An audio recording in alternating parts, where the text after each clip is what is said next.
Welcome to the Counselling Tutor Podcast, the must-listen-to podcast for students of counselling and psychotherapy. Here are your hosts, Rory Lees-Oakes and Ken Kelly.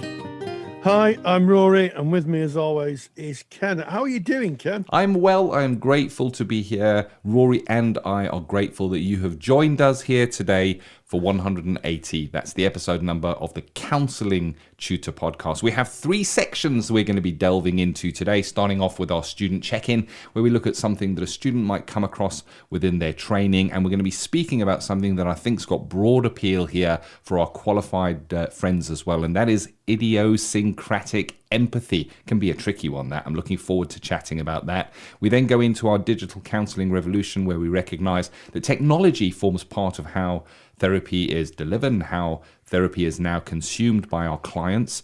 And today we have a very special interview where we speak with the ACTO chairperson, Mr. Adrian Rhodes. So something to look forward to there. And then we go into practice matters with Kairen Griffiths, who is going to be speaking about the teenage brain. And I have a teenage daughter myself, so that's something I'm really looking forward to hearing about so that I can try and understand. So starting us off at that student check-in, idiosyncratic empathy. Even the word, Rory, sends shivers down my spine when I was a student. I know, it's a bit of a mouthful. And for those of you students who are maybe doing your skills tapes, you could be doing a certificate or a diploma, maybe doing your advanced level skills at university.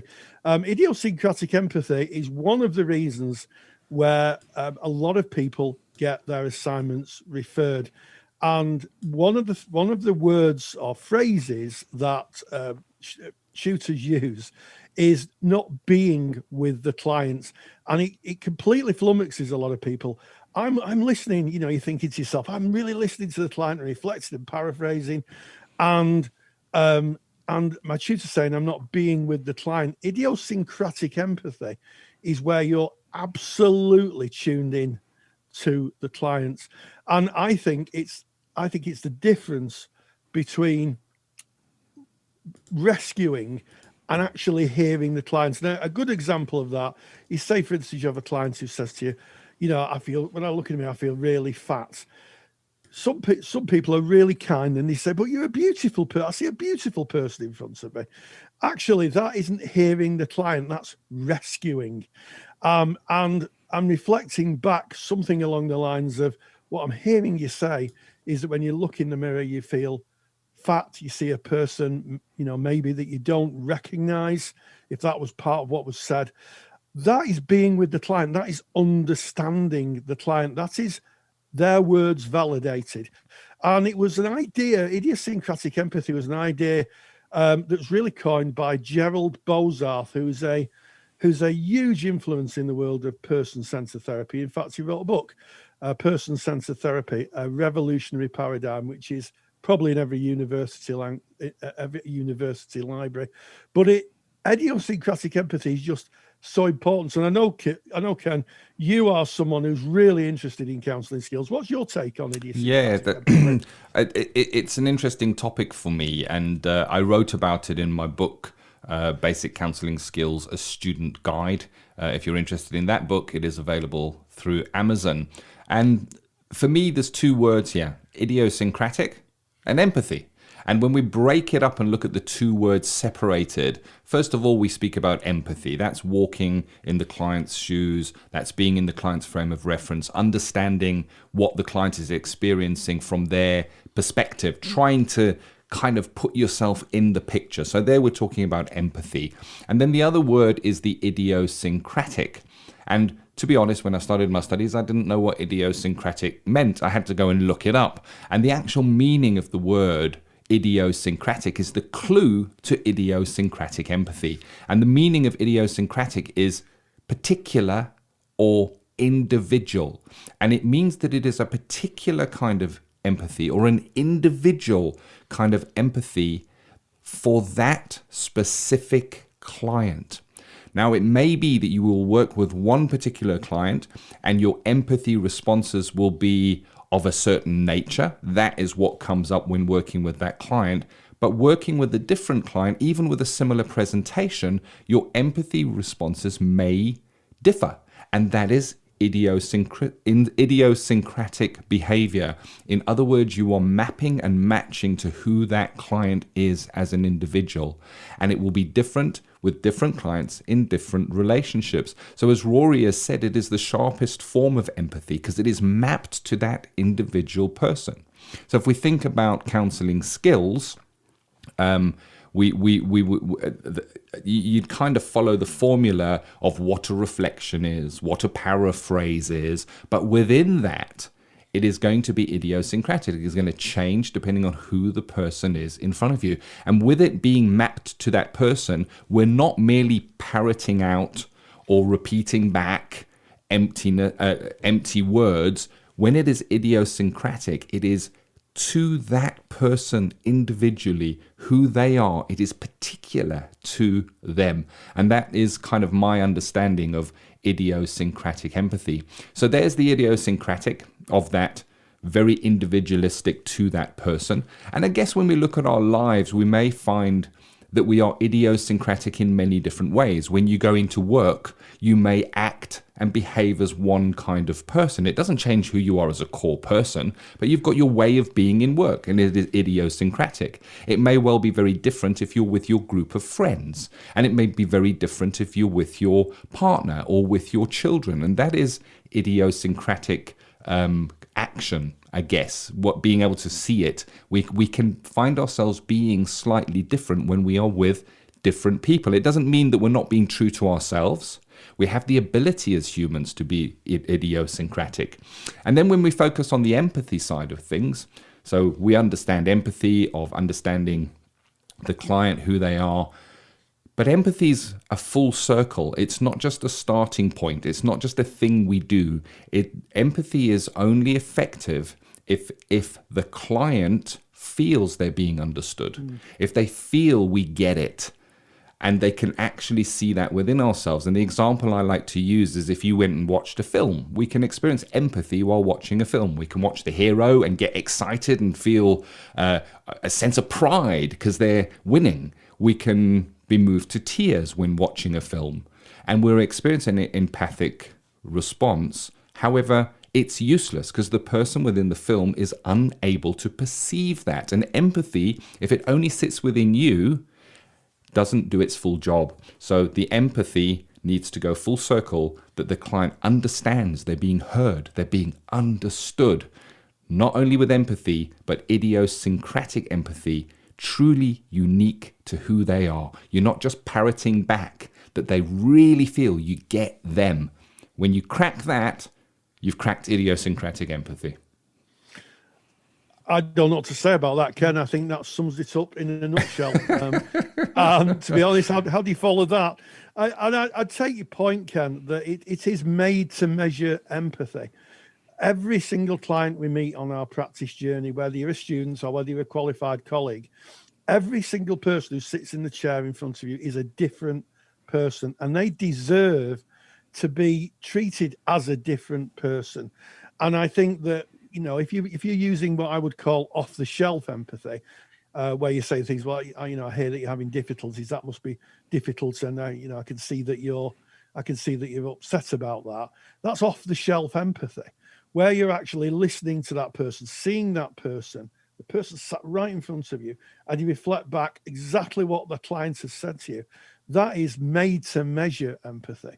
That is literally like you're the tailor and you're measuring the clients up and you're sending back something that fits them exactly. And it takes a lot of skill to do. And one of the things in my experience of teaching students is that a lot of people who come to counselling, in fact, all people who come to counselling, tend to want to help people, and they're underlyingly kind. And sometimes they don't want to reflect back the, shall we say, the ugliness of what clients see about themselves. They don't want, in the term of clients, I'm feeling really, really, really fat. It might be the therapist thinks that's an ugly perception and doesn't want to reflect that back, doesn't want to add to the hurt, but actually by just saying something off the shelf, such as, well, you're a beautiful person and, you got lovely eyes or something like that. You're not doing the client justice. The client is not being heard. And sometimes I think using idiosyncratic empathy takes a little bit of courage, Ken. Yeah, definitely. And true alignment to who that person is that sits in front of you. You mentioned, Rory, that this is kind of taking it a little deeper. And idiosyncratic empathy, or empathy itself, is not in itself a skill. It is one of the conditions. It is something we are. It's not something we do. It is who we are. And it does need exercising. And when we look at our skills, and I'm just going to take now a reflection. So a true reflection, defined in a textbook, would be that the client says a sentence, and from that sentence, the counsellor may pick out what the feeling words are and reflect them back and use the exact same words that the client was using. So the client may say, I'm going to use your example, when I look in the mirror, I feel that I'm fat and I'm not happy with my life. And you may look at fat and I'm not happy with my life. Now, I'm choosing, it's a reflection. It's the exact words that the client brought, and it's pulling out the essence. So I'm not changing it. I'm not adapting the words. I'm not giving my interpretation. I'm using the exact words that the client mentioned. And that is a reflection. And it is thought, and when you kind of look at it, well, surely that's off the shelf because you're just saying their words back. How can that be idiosyncratic? How can that be different from one person to another person? And what makes it idiosyncratic is when you reflect back, you would be reflecting back maybe the posture that you are seeing. How does the client sit? If their shoulders are all folded up, as they say it, maybe you would fold your shoulders up. If their face grimaces as they say the words, when you repeat them back, you might also grimace. You will mirror the whole of that person in front of you, not just the words. You are really being them, showing them you really truly get it. And that's how a off-the-shelf reflection can be made idiosyncratic. And that's what makes it, I guess, advanced in terms of your skill usage. At the lower levels, you'll map your skill usage to empathy, and you'll kind of be measured on that, maybe with the Kharkov rating scales. When you start working with idiosyncratic empathy, you're probably in your final years of counseling study, probably in practice, and most certainly going to supervision. And idiosyncratic empathy is a wonderful thing to take into supervision. If you're working with your supervisor, you can share, I felt differently when I was working with this client to this client. And I remember when I first took that into supervision, I almost felt that I was doing it wrong. How could I feel different with one client to another client? But of course I'm going to feel different because I'm picking up on their feelings that are unique to them. It's about them, not about me. Absolutely. And it is, as Ken said, it is a two-way street. You feel it. Empathy is a conduit. So you feel, you may feel what they're feeling. And by going to supervision, you can look at that. You can kind of rest it off. If you're carrying the heavy weight of a client's material, you can take that to supervision, and that may help lighten the load. And you're absolutely right, Ken. It's one of those skills that is developed later on in training, usually towards the end, when people are working with real clients, not just face-to-face in skills practice. And I think it's tuned up by the supervisor. I think as a supervisor, sometimes I'll be saying to my supervisees, just think about what you said to that client. How might that client have received it? And it is all about, at the end of the day, the client's frame of reference, trying to really step in to their frame of reference. And you know what else, Ken? This is a question that gets asked a lot in our Facebook group. It comes up time and time again. Certainly when students are doing their advanced counselling skills. And if you don't know what our Facebook group is, a quick plug for our Facebook group. Go to Facebook, type in Counselling Tutor. You'll find us. We're a closed group. Knock on the door. We're a friendly bunch. of people. There's thousands and thousands and thousands of people in our Facebook group. Some are students, some are qualified colleagues, supervisors. We have a soup song of tutors who come in and share their wisdom.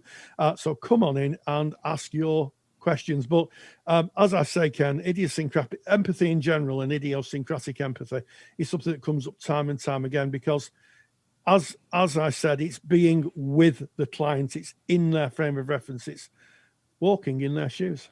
Indeed it is. A couple of resources for you if you're interested.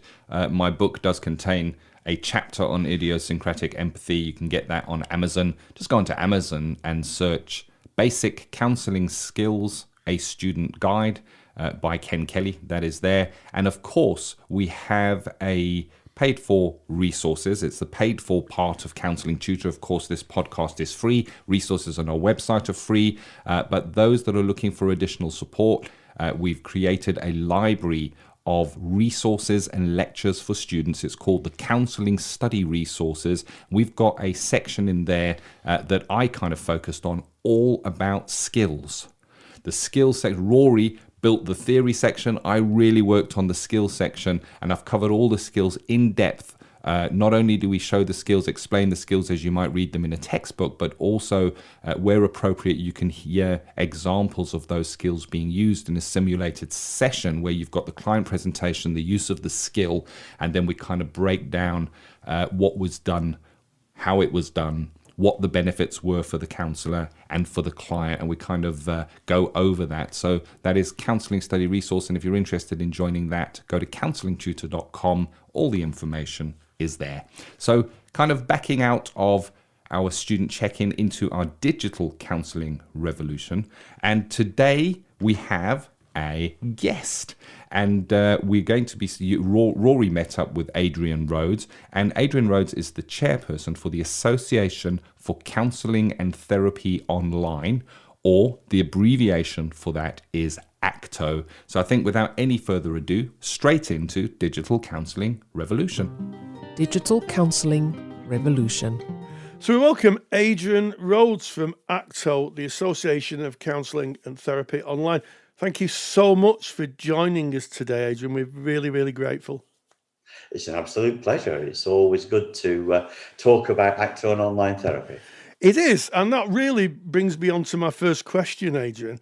ACTO is an organisation that supports online therapists. Can you tell me maybe a little bit about the organisation and why it was founded?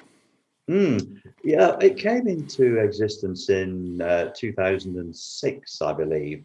And it was really therapists who were practicing online. This is almost back in the Middle Ages in terms of online therapy now. And also people who were starting to teach and include teaching about online work in their teaching. And they came together to create ACTO. And the purpose of it is to take the online therapy scene seriously, and to remember that working online is both the same as face-to-face and different from face-to-face therapy. And to do it well requires proper thought, proper training. And that's what ACTO has been about ever since. We have a register of therapists who have trained and whose practice we know something about. And we have supervisors as well. But we're there to educate and to increase standards in online therapy.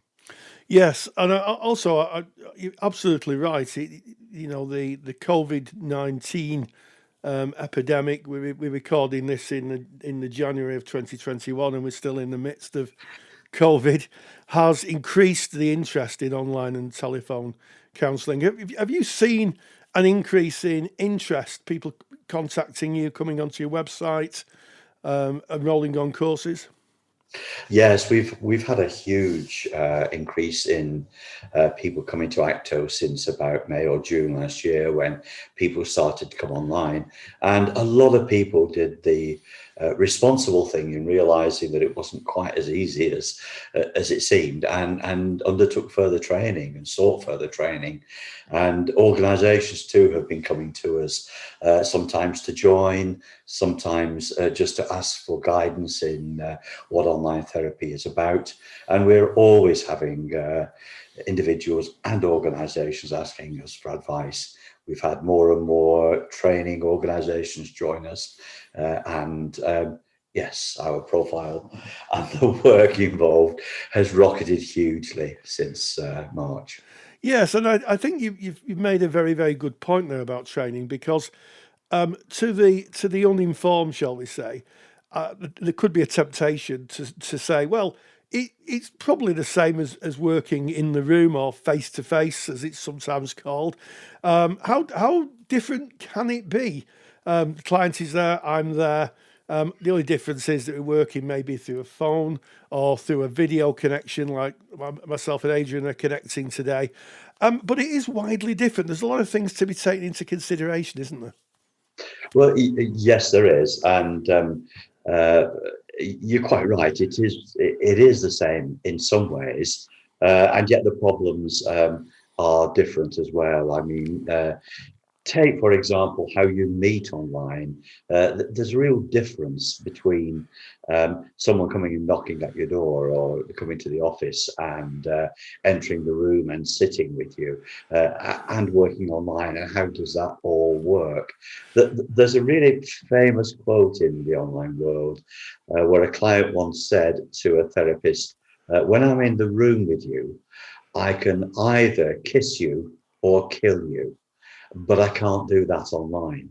And that's true. And there's a lot of anxiety about what is called presence, the loss of presence, that sort of magnetism of being in the room with someone. And that is a real loss in online work. On the other hand, there is the potential for great intimacy too online, in a way that you don't necessarily get in face-to-face work.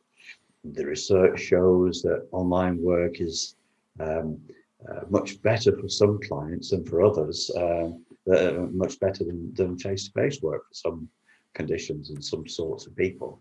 So, then you take into account all the ethical issues and the legal issues of working abroad, and the whole thing becomes really quite problematic once you start looking into it. Yes, and as you say, this is quite. It's not a new. Online and telephone counselling isn't a new phenomenon by any stretch of the imagination, but it's a rapidly growing phenomena. It's grown rapidly, and I like the quote, Adrian. I'm not sure I'd like to be killed or kissed by a client, to be honest, but I take the sentiment, the lack of, the perceived lack of presence could be an issue. I'm just curious. I wonder what presentations suit online and telephone counselling the most.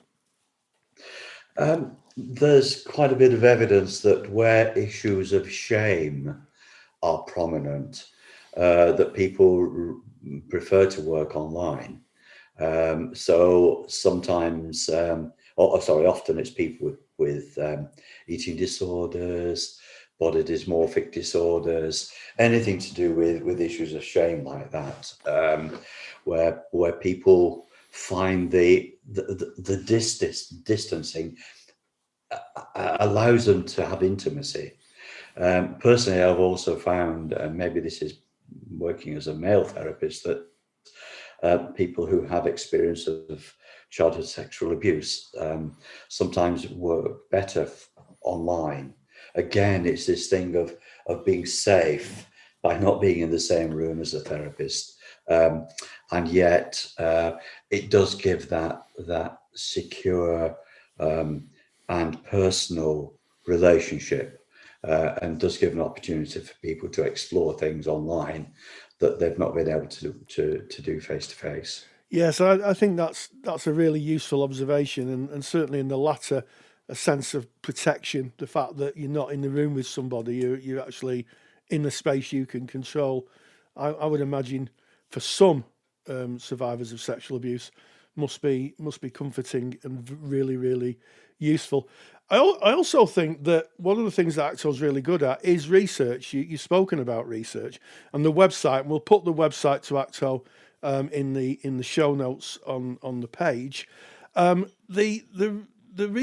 got a lot of research articles. It's quite a lot to look at the ACTO website, isn't there?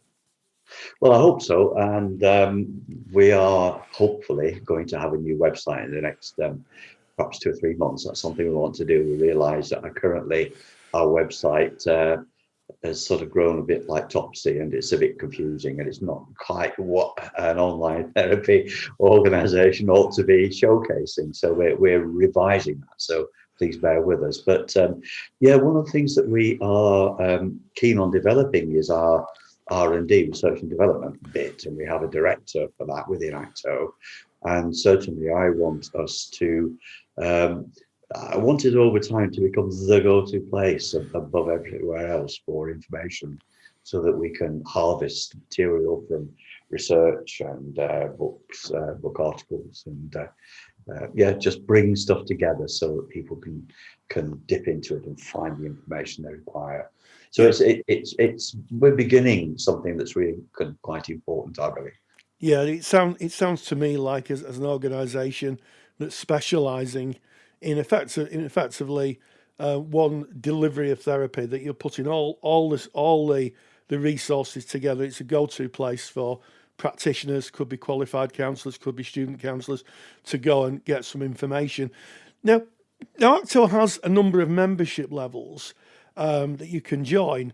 Do you want to just explore what those levels are and what they mean? Yes, ACTO has long had a professional membership, which is for people who have had quite a lot of training online and whose work has been assessed. But we realised soon after lockdown, soon after coronavirus started, that in fact there were an awful lot of therapists who had, as I said earlier, been really responsible in looking for training, looking for courses to help them understand the online world, and that was a great thing.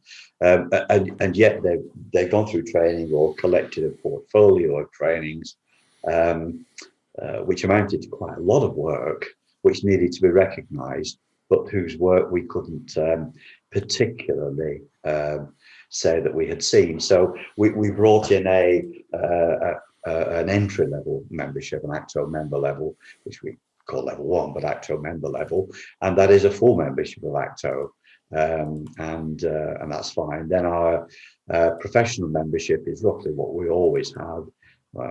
We tend to call that level 2 when we're being lazy. And therefore, logically, we have a level 3, which is a senior professional member of ACTO. And this is for people who've done really quite considerable amounts of training courses that are well over 200 hours, 300 hours, and perhaps have done or have done research or are prominent in other ways, supervisors in online therapy. So we have that level for those who are fairly senior within the profession. We also, of course, have student membership, as you said earlier, which allows access to everything in ACTO, apart from one or two specialist things like using CoreNet, which is a particular benefit for registered members. Yes, for things like assessment and assessing clients and that type of thing. Well, CoreNet is actually more than that. I mean, some people will be very knowledgeable about using Core as a paper-based measure. And yes, it's used for assessment, but also it's used continually through the therapy. And CoreNet is a particular benefit for members of ACTO who've been through the training. We have a license from Core.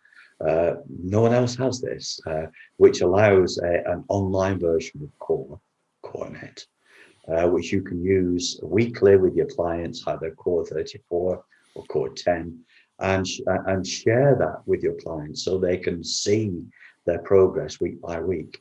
It's an excellent benefit of being a member of ACTO. Well, I think that I will again just mention, if you're interested in the ACTO website, if you go to counsellingtutor.com, if you click on the podcast tab, if you click on the podcast 180, we will put ACTO's web address in. You can click on that and you can see all those wonderful things.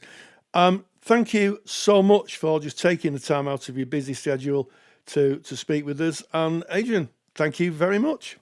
Thank you so much to Adrian Rhodes from ACTO, and thank you, Rory, for taking the time to meet up and kind of get the information. We recognize things have changed so much, and we need somewhere to look, I guess, and an ethical organization to belong to. And it's good to know that online and telephone counseling is being cared for.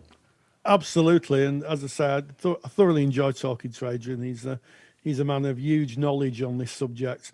And you're absolutely right, Ken. In this changing world of moving from in the room to online counselling, having an organisation that just focuses on the online aspects, I think is a really, really good idea. And again, we thank Adrian for his observations and certainly that valuable information. Indeed. And if you're interested in the online and telephone counselling course offered by Counselling Tutor, we are, as you now know, an ACTO approved training provider offering training for ACTO Level 1 and ACTO Level 2 professional membership. You can get more information by just going to our website, counsellingtutor.com. Everything is there. And we now move on to Practice Matters, where we recognize that we bring information for our qualified practitioner friends, things that you might come across within your practice that may present themselves within your therapy room. We're looking to sharpen our competencies, and we're certainly going to be doing that today because Rory met up with Kairen Griffiths to speak about understanding the teenage brain.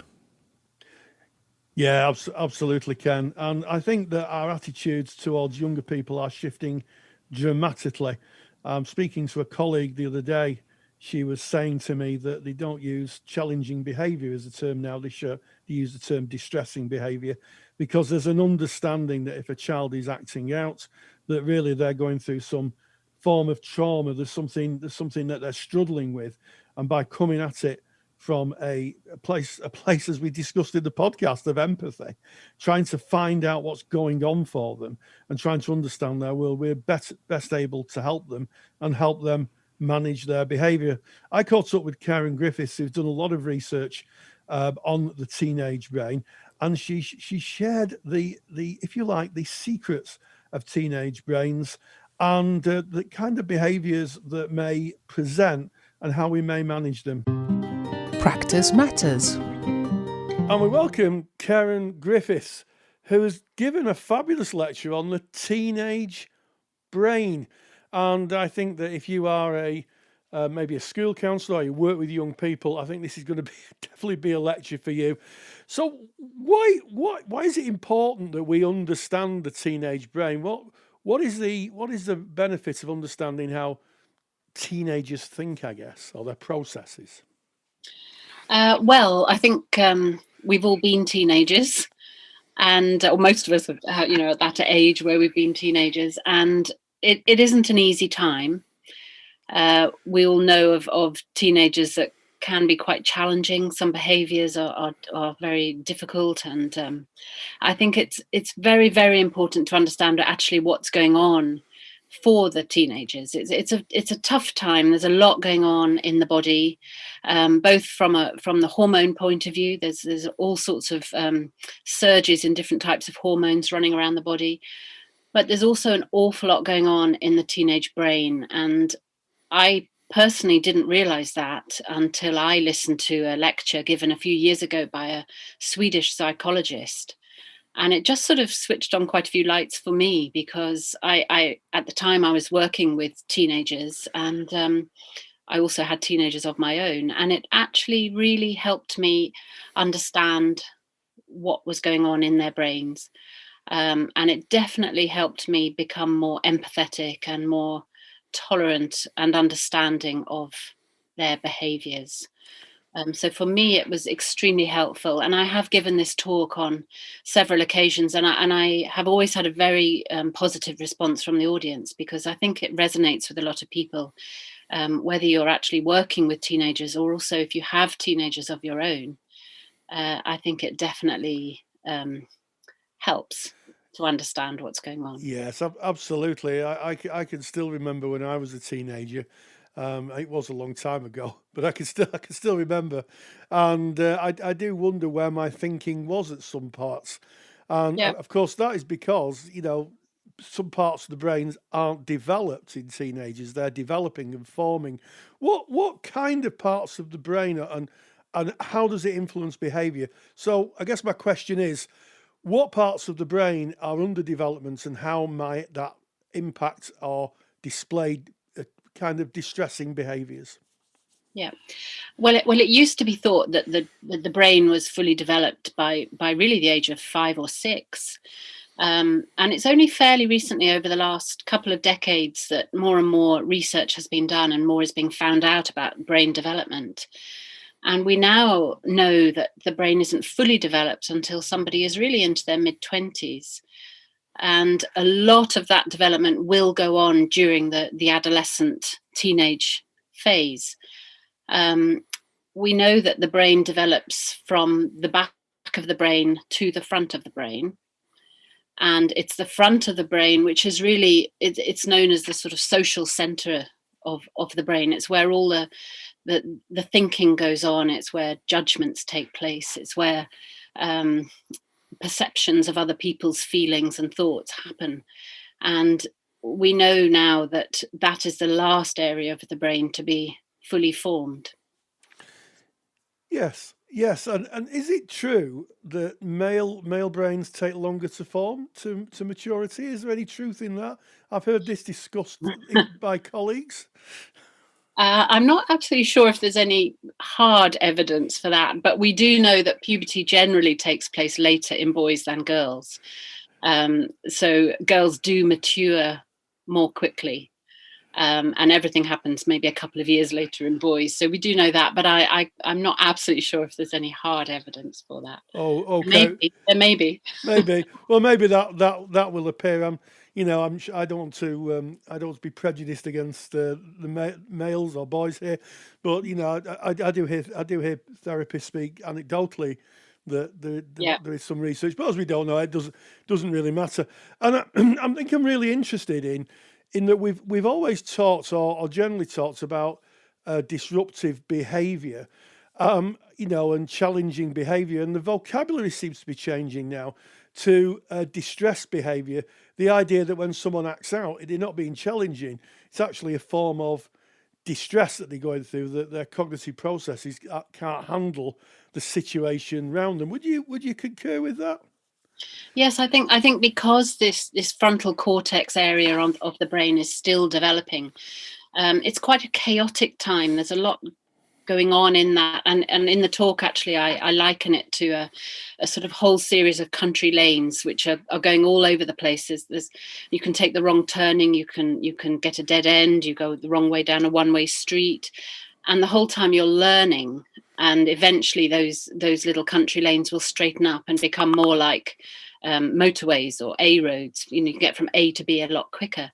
But during that very chaotic time where people are taking wrong turnings and learning from mistakes, it's very much a sort of me time. I think it's hard for adolescents to actually think outside of that and think about other people and have empathy for other people. So it is a distressing time in that it's everything's focused on themselves. Yes, and sometimes the consequences of their behaviour can be quite puzzling to them because they haven't got the capacity to understand the consequences. Yeah, definitely, I would agree with that. So, as professionals, therapists or maybe someone working with children, what advice, what observations would you give someone when they're working with young people to take into consideration the fact that you're working with someone whose brain is developing? What kind of interactions are very useful in these cases? Well, I think to have understanding is very, very important, to actually be able to empathize with that person, what is going on, to understand what's going on in their bodies and in their brains. And I think not to be judgmental, not to be prejudiced, to remember that everybody has been there. We've all been in this position of being a teenager, to feel that nobody understands them, nobody is going through what they're going through. And I think for us just to be there, and for the person themselves to know that you're there for them, and you're being empathetic, and you're being patient and non-judgmental. Sometimes easier said than done, maybe, because some behavior can be very, very challenging. But just to not judge, Yes, I think is important. Yes, and I think there's something about the intersubjective side of any form of relationship with a young person, in that they're drawing from the more mature person, if you like, wisdom or a security that they may not be getting in the outside world. So I'm thinking, as a former school counsellor, I may have worked with children who's going through quite a difficult home life at the moment. And the consistency, being consistent as an adult, I think is important. Is that something you would say? Absolutely. I mean, my main concern with young people was working as a specialist nurse in cystic fibrosis, and that involved working with a lot of young adolescents. And it's a very difficult time when you have a condition, a chronic condition, when you're going through adolescence, because you're trying to break away from the apron strings, your parents, who have possibly been overprotective in order to keep you as well as possible. And you're very conflicted, because you want to be like other people, you want to be like your friends, you want to be like your peer group. And it's a very, very difficult time. And I found as a carer for these people, it was very important for them just to know that I wasn't judging them. I was there. I was going to be there for them. I wasn't going to change my opinion of them. And I think not to sort of nag them too much either. I mean, they usually know that they're being challenging, and they're not always acting in the way that maybe we would want them to. But just to let them. I think it's important to learn from mistakes.